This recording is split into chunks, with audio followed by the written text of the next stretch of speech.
On today's episode, I'll be talking with Junior Williams, who is the CISSP, advisory board member of ElCanHack, and the director of cyber risk at MIS3. We'll be talking about the disparity between the number of cybersecurity professionals in the industry and the number of vacant positions in the market. This is the Canadian Cybersecurity Podcast.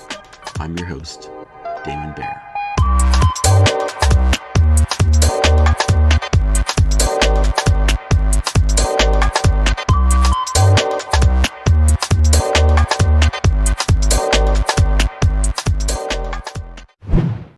Today I'm joined with Junior Williams. He's a CISSP.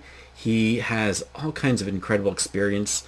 Currently he is on the advisory board of ElCanHack. He's the director of cyber risk over at MIS3, and he wears a whole bunch of different hats. So Junior, I'll pass it over to you. If you could tell me a bit about yourself and how you got to this interesting variety of roles that you currently have right now.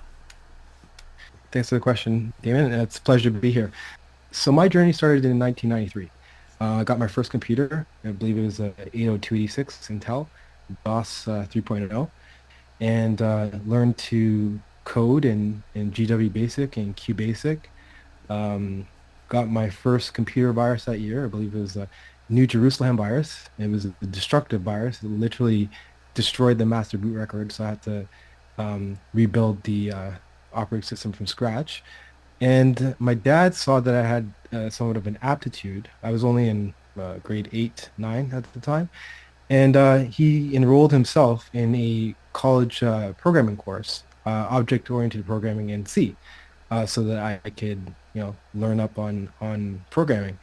And I did that and basically coded throughout my teens until I got my first job in IT, which was working for Sprint Canada. It was internal support as a systems analyst, so hardware and software troubleshooting, and went on from there to Alcatel, where I started doing web application development, not because it was within my role, but rather identified a need, or a gap anyways, an opportunity to automate some of our inbound service desk ticket creation, right? So we basically had 5 analysts, and each one of us would spend a day on the phones answering phones. So I said, maybe I can code an application on the internet that would be able to, put something in the SQL database. We were using Heat ticketing, and basically would assign it to an analyst. They would send them an email, send them a page. It would give our customers the opportunity to check up on the status of their tickets. And for that, I was rewarded a $50 gift card. So I said that maybe it'd be better if I took my skills elsewhere, and I might be better compensated for them. So I went to a smaller company. It was a venture capitalist reporting firm called McDonald's and Associates. And I was basically their IT department. I had IT staff of 2, me and an assistant, essentially. So I did their again, hardware, software support, but I also maintained a web application. So that company ended up getting bought out by Thomson Reuters. I had no equity in the company, so I was laid off a little bit after that. So then I went on to do a lot of web development projects, little startup companies. I was doing web administration stuff. We're also working with some nonprofits. And that took me right up until about 2017, where I decided I just wanted a little bit of a change, right? So I went to real estate school. That wasn't really working for me. And a friend of mine asked if I would be, or if I'd consider being a private investigator. So I got my license and started being a private investigator. The company I worked for, when they realized that I had this background in IT and computers, of course, put me back in front of a computer to do a lot of intellectual property work, first use investigations, a lot of stuff involving the Wayback Machine. But then, I was doing more, James Bond kind of stuff too, with covert surveillance, and then even expanding my repertoire to take statements and conduct interviews, even do canvassing, like door to door, wide range of stuff. As I was doing that, my wife, girlfriend at the time, was like, well, have you considered cybersecurity? And I hadn't really. So started putting some thought into it. And then, looking at the whole people process technology in that order, started connecting myself to a lot of individuals in security and cybersecurity, right? So this is about 2017. So I connected with my first mentor, Mike Allen. He's the global CSO for Manulife, and also Ryan Duquette. He currently, I believe, is at MNP, heading up their digital forensics practice. And over the years, they gave me valuable insight on in terms of how large enterprises were securing their networks. So taking that, I went and did my SSCP, and then I thought I would get a job at Checkpoint. Checkpoint being an Israeli company, just I like new things, and the thought of working for a company that was, outside of North America kind of excited me. So I applied and I was interviewed 6 times over 7 months, and I kept losing. I was a finalist in the competitions, but I ended up getting passed over for people with their master's degrees in engineering. Okay. So then I got a call back 6 weeks or so after my last interview with them, and they asked if I consider a sales role. Of course, I responded yes. And so I worked with Checkpoint for about a year and a half, learning the ins and outs of channel-led sales, again, enterprise sales, working with value-added resellers and systems integrators right across the board. And I was there for about a year and a half, end up leaving there and going with a value-added reseller systems integrator, MIS3, or Managing Information Systems 3.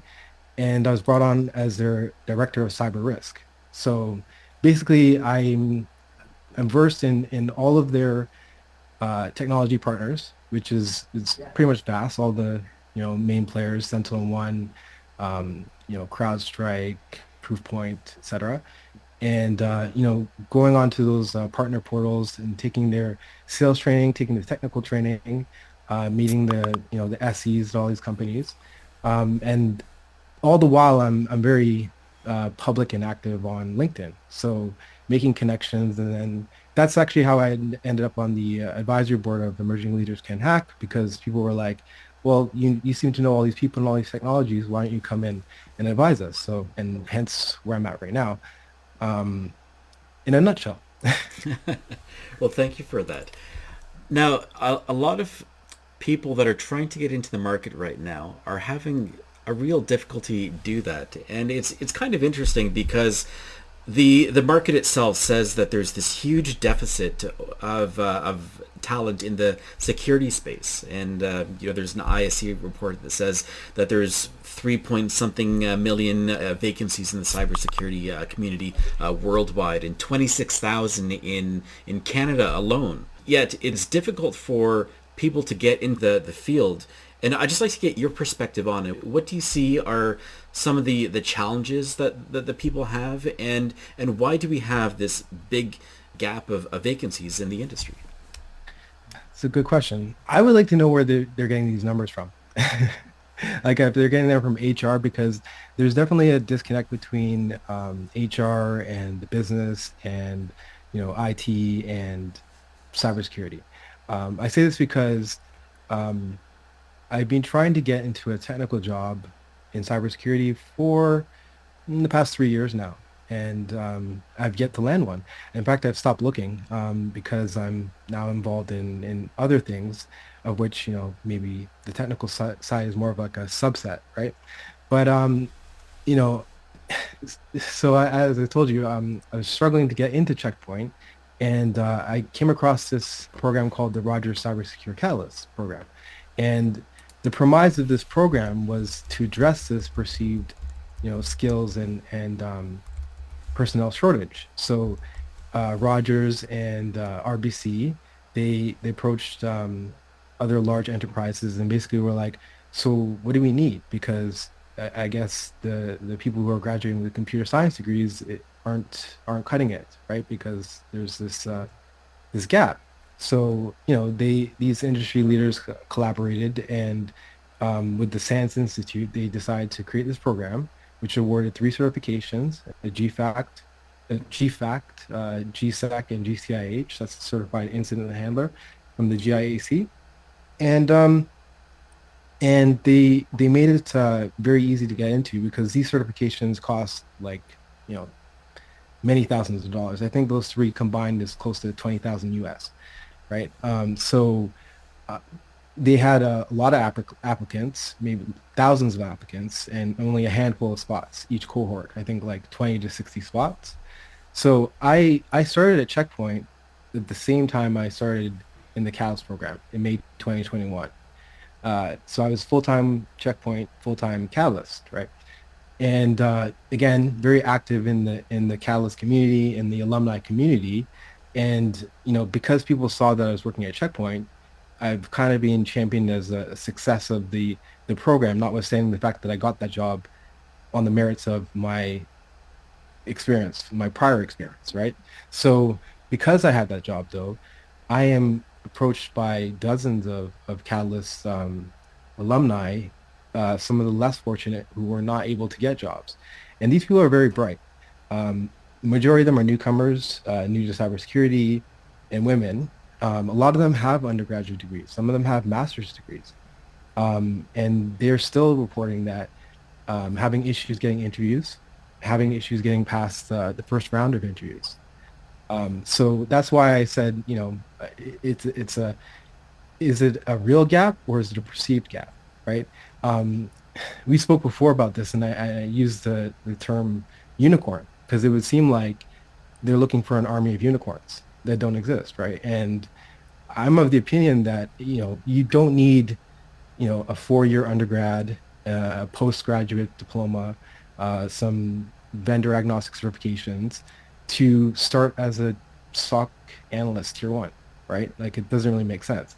You could do that kind of training right when you're in high school. So I'm somewhat skeptical when I hear like this, you know, millions of you know, shortage of cyber professionals when I know personally dozens who are still looking and working jobs that are not even in the field.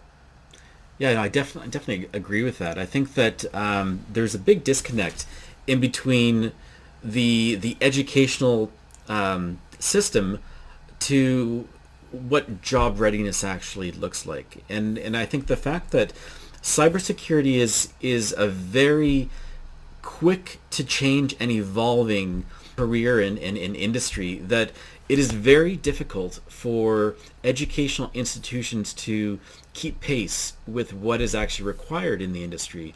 When students want to get into it, they look around, they say, okay, what colleges, what universities can I go to?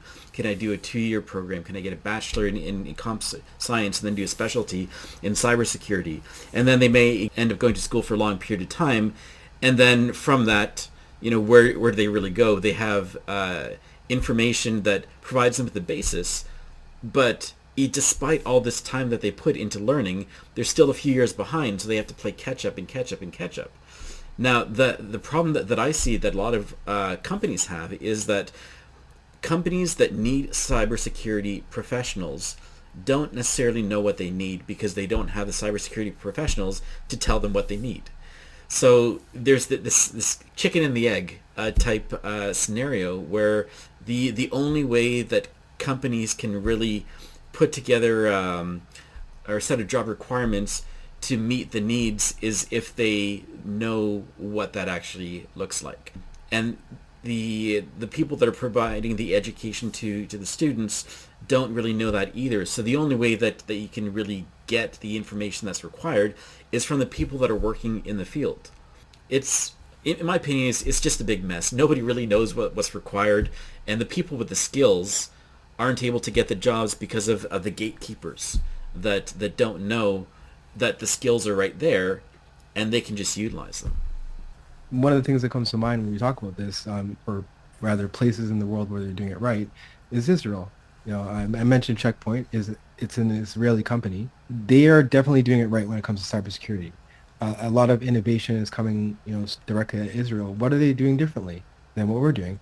Well, they are keeping it in-house. When I say keeping it in-house, I mean that they are empowering their employees in the cyber sector to stay by compensating them adequately, not keeping them tied down. So they're giving them exposure to different things. You might start off as a SOC analyst and go into compliance and go into incident response and around you go. But you're rising, and then they'll put people under you to mentor, and then right up to they recruit the people at the top are the ones that recruit the newcomers to come in, and HR empowers them to make these decisions.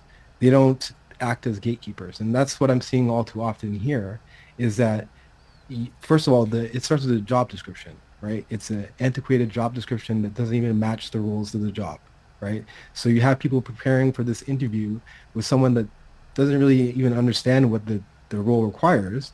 And they're preparing for this interview, again, it's not even what they're going to be doing, and it's almost like they're speaking a different language when it gets to the HR person, right? And they're thanked, and away we go. So there's a lot of I find here nepotism, quite frankly, right? How do you get in? A lot of these companies, it's their policy to do external postings, but they've already filled their role before they even put the posting out, right? I've had issues where, and then to boot, I've had issues with tier one financials here. Like I've been groomed by some senior people in information security, basically selling me on their company, even applying for me. I'm getting a notification from their HR they'd like to have an interview with me, and they're talking me up internally. I do the interview. I feel like I'm qualified, and then crickets, right? I follow up with them, and they're like scratching their head. They don't get it, right? Because they are talking to everyone up all the way to the CISO, and it's like, so internally, I'm not really sure what's going on in these companies because I haven't even been able to get into the where there's a glass ceiling, right? To see what's going on above the glass ceiling. It's just being like, not even letting me in the house kind of thing, right? And it's ironic because I feel like I checked the boxes, right? I'm a software developer. I was programming first before I even understood IT. Then I was in IT fixing problems before I even understood, network architecture. And then I was doing all of that. And then I did, 4 years of investigation work before I even formally went into cybersecurity, right? And you combine all this, I have 4 vendor agnostic certifications. I have certifications from over a dozen vendors. I'm on TryHackMe. I'm top 1%. There's 1.7 million users. Not to say that I am the most advanced hacker in the world, but I ostensibly do have some knowledge and experience, right? And it's been documented because I'm very transparent about what I do and what I learn and what I think about it, right? So I think there are other models out there that we could follow and use as an example. I don't understand why we're not doing that. One of the problems that organizations also have is that they have a certain amount of budget which they have allocated for security. And that budget isn't really changing a lot, even though the demands and the requirement are continually increasing. So they try to get the lowest costing resources in order to fit jobs that they're asking all kinds of very large requirements for. So either they're not properly compensating the people, and then the people that are good and have qualifications and have worked there for a while, they end up going over to other roles that are going to pay more. So there's more turn and turn of employees than there really should be. So if somebody starts having career aspirations and they don't necessarily want to be as a level 1 SOC analyst for their whole life, then that may even penalize them because that organization needs level 1 SOC analysts and level 2 and level 3 and so on. But if they want to do something else beyond that, then perhaps they're not a right fit for the role. So, Yeah. I mean, I've spoken to people, and it's being basically like this: in the role for a year to a year and a half, looking for some type of upward advancement, and then they're kind of being put in their place, like not only are you not fit for the next level, but we're going to put you under review as well, as kind of like a means to, I don't know, put the fear in them so that they're worried about their job security. They're just going to keep their head down and continue doing what they do. Um, from my time as a private investigator and then just, being on LinkedIn and looking at people's career trajectories, what I've noticed is that the sweet spot seems to be 2 to 3 years. And if you're at a company for more than 3 years, you notice a lot of plateauing in careers. It's almost like they want you to go, 2 years at one company, then tier one, then tier two at another company, then you might go to that company, back to that company, as opposed to why not work with what you have, right? Why not, develop that talent, have the like, instill a sense of loyalty. I'll play devil's advocate on that. Maybe the answer to the question is that, well, when you have large companies like Microsoft and Google, laying off employees that have been there for 20 years, I think you're telling the workforce that it doesn't matter how big the company is, but there is no loyalty, right? So they're almost like grooming potential employees to just see it as a job, which again is completely counter to the culture I'm seeing in other places where their cybersecurity is more thriving. So that's definitely something that needs to be, I think organizations have to take a long, hard look at themselves and kind of work that out. Yeah, I definitely agree. I think that companies should have uh, processes in place to try to retain employees for as long as they can in a mutually beneficial manner, so that yes, they constantly get new blood in order to fill the positions as they hire within, but also have all kinds of different opportunities for a career path. And in IT, there's so many different branches that you can take.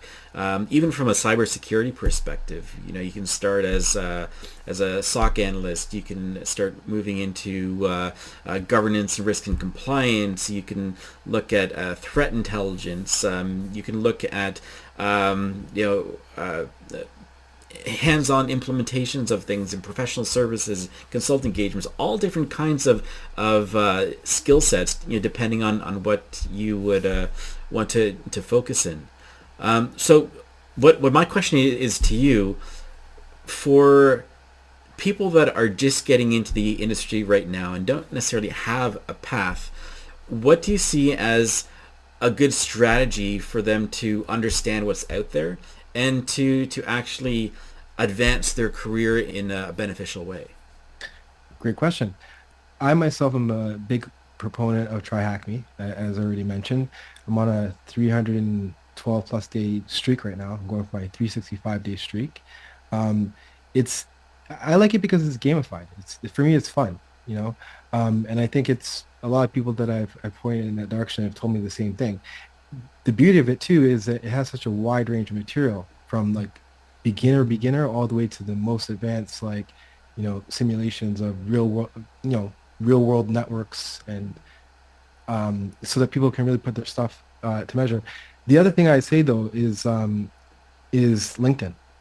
I'm in the role that I'm in right now. In fact, every role I've been in post 2017 has been because of LinkedIn. Um, all the opportunities that have been afforded me, people coming to me, and also people that wouldn't have otherwise met with me unless I had, someone in between to make a warm introduction. It's been on LinkedIn. Um, I was at the CISSP forum last week and approached by a lot of students who were saying, how do I break into cybersecurity, right? And I'm like, well, you're on the right path, definitely, that you're here asking me this question, right? But if if say you want to get in as a SOC analyst, say, right? So I told them every day, try to connect to 10 SOC analysts. You might get one connection. Well, over the course of a year, that's 365 SOC analysts that you're connected to, right? Also try to connect with, their hiring manager. Also try to connect with the HR generalists at the companies they work for, or the recruiters that work with those companies, right? And do this daily. It's not a matter of like if, it's a matter of when. As long as you have a clear objective and you take a systematic approach towards that objective.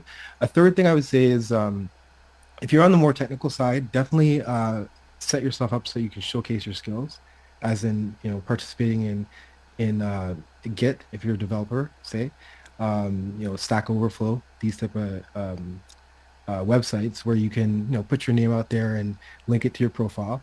Also, there's a lot of free trainings. I don't think that you should have to spend a lot of money. Um, CISSPs are good for if you have, multiple years experience and you just want to kind of show that you have a very broad skill set. But the amount of people that approach me with that have certifications that are supposed to be applied, GIAC certifications are applied, and they're still having problems getting traction. So it tells me that there's no cookie cutter approach. Take this course. It's not like back in the day, like, you know, get your MS, Microsoft certified systems engineer and you're good to go in IT help desk. There's no cookie cutter approach. It's a multi-pronged approach.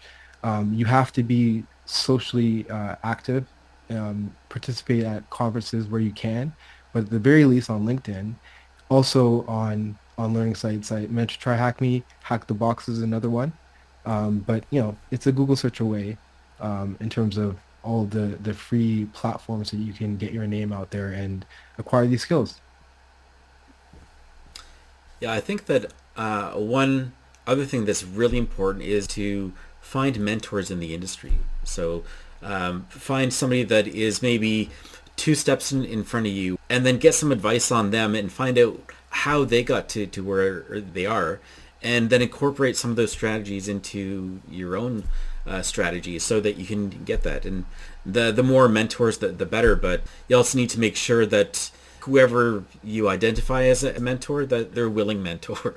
Yeah, I think that the longer somebody spends in the industry, the more they really should give back over to the community and help those that are just getting into it. So I know I've had multiple mentors myself. I've been a mentor to a number of people, and I think it's a really great thing to do. But if there isn't a mentor that's identified, you want to make sure that you don't waste their time. You have to appreciate their time and you respect it. Don't bombard them with questions, but still make sure that you have that engagement. It's kind of like a social contract. yeah, And with the mentors I've had in the past, we may meet once a month, we may meet once a quarter, but it's good to have that ongoing cadence. So there's some accountability. So once you meet up with them again, you can say, what have you done towards the goals that we've talked about? And that kind of shows value in the overall relationship with the mentor-mentee. absolutely. I 100% agree. Like the first, like I mentioned, Michael Allen, he agreed to meet with me at the Timothy's by the Manual Life headquarters. And one of the questions I asked him was, well, why did you even agree to meet with me, right? Like, I know that you're a really busy guy and your time is precious, right? And he just said, I believe in paying it forward. Fast forward in that same conversation, I asked, how did he find himself in the role he's at? Because, there's a lot of people that have similar qualifications, but there's only one him, right? So how did you get there? He said, doing what you're doing right now. So I took those two things and moving forward, I made sure that I always made myself available to pay it forward. And, just let people know that, like I said, it's not a matter of if, it's a matter of when. As long as the objective is clear in your mind and you take steady steps towards that objective, I have 100% confidence that you'll get to where you want to go. Well, thank you very much, Junior. It's been a fantastic call and a great conversation. Now, if people want to get in touch with you, what would be the best way to do that, online or social media or so forth? All right. So on LinkedIn. I'm not on any other social networking platform, just LinkedIn. So you can, Junior Williams. I think you'll see a computer somewhere, like a emoji in my name. Junior Williams CISSP. Another way, surefire way right now to reach me would be via my URL, which redirects to my LinkedIn. So that's trustcyber.ca. Any last words that you'd want to say to our listeners? Um, Believe in yourself. That's I recently, not to get overly philosophical, came across this loving kindness meditation. Essentially, just take a deep breath in. I love myself. Take a deep breath out. Thank you. And that thank you is not just to yourself, but just gratitude in general for existence for everyone in your life. All right, well, thank you very much. Thank you.